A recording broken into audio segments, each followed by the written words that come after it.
In March of 2023, a bank disappeared overnight. First Republic Bank held $230 billion in assets. It was gone in 72 hours. JPMorgan Chase bought it the next morning. Not because JPMorgan needed it, because the government called and JPMorgan answered. That has happened 3 times in 17 years. And every time it happens, JPMorgan gets larger. This is not luck. This is not coincidence. This is the machine working exactly as designed. The most profitable bank in American history just posted $57 billion in net income in a single year. That is more than the entire economic output of Paraguay, generated by one institution, in 12 months. And in the same breath, its chief executive warned shareholders that the system is fracturing. That one tension is the entire story. Picture a financial system as a series of load-bearing walls. Most banks are individual rooms inside the structure. JPMorgan is not a room.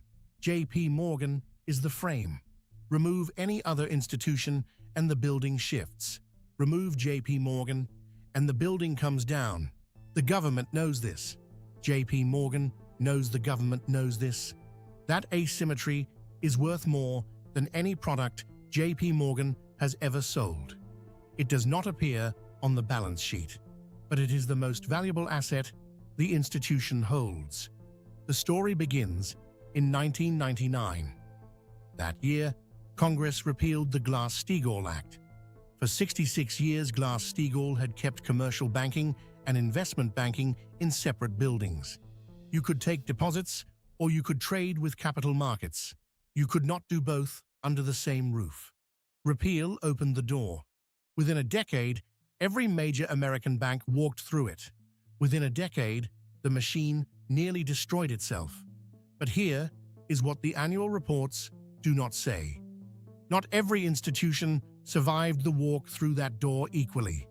One came out the other side significantly larger than it entered, and it did not happen by accident. Jamie Dimon had been running JPMorgan Chase for 3 years when 2008 arrived. He had spent those 3 years building what he called the Fortress Balance Sheet. The phrase sounded like marketing language. It was actually a strategic doctrine. Excess capital, conservative risk exposure, liquidity reserves most competitors considered wasteful.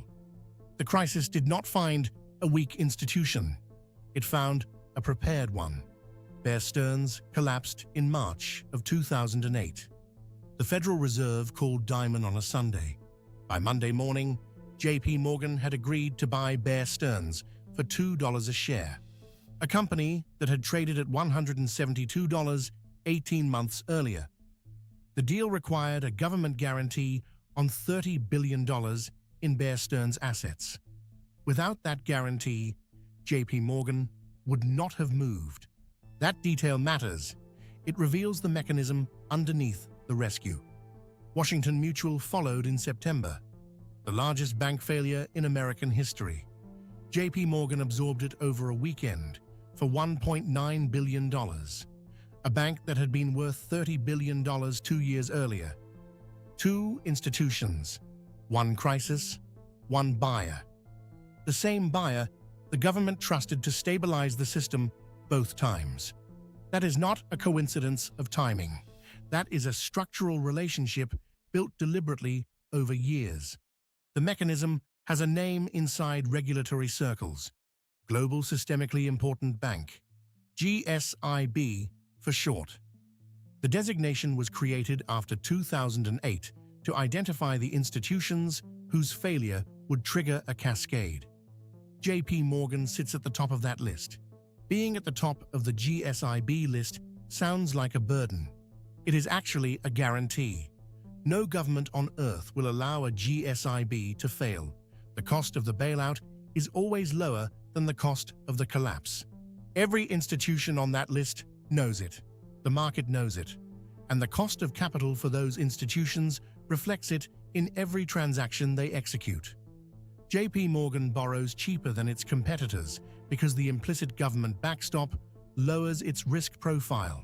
That spread compounds across $4.5 trillion in assets.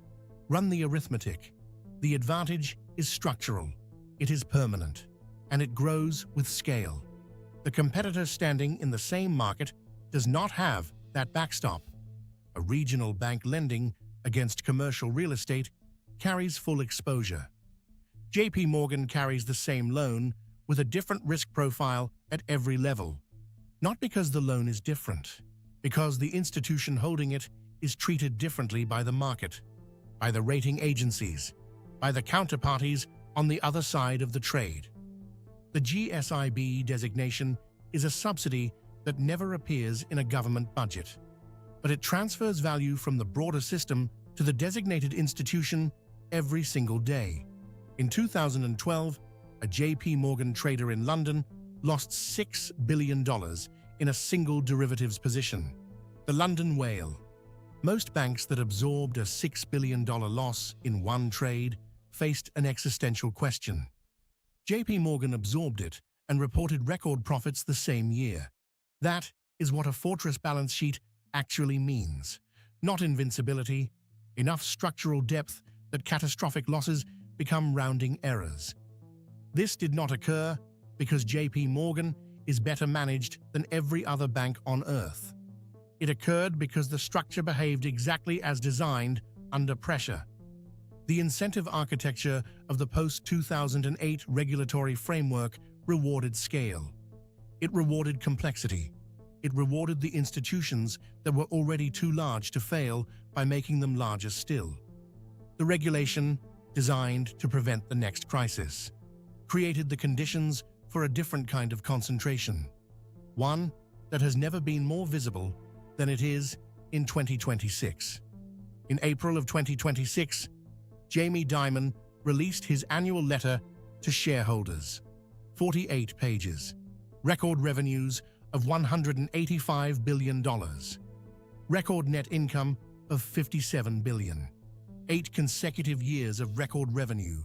And embedded inside the celebration was a warning that most readers moved past too quickly. $1.8 trillion. That is the current estimated exposure sitting inside shadow banking. Hedge funds, private credit funds, money market vehicles, institutions that operate at the edges of the regulatory perimeter, institutions that do not carry the capital buffers that JPMorgan is required to hold, institutions that are growing faster than any regulated bank in America. Dimon flagged the risk himself, in writing, in a document his legal team reviewed before publication. That is how certain he is that the risk is real. Here is what makes that number structurally interesting. JPMorgan is not just warning about shadow banking. JPMorgan is also building inside it. In early 2026, the bank committed $50 billion to its own direct lending operation. It is simultaneously the institution warning about systemic risk from private credit, and one of the largest private credit books being assembled in the world. That is not hypocrisy. That is rational incentive architecture.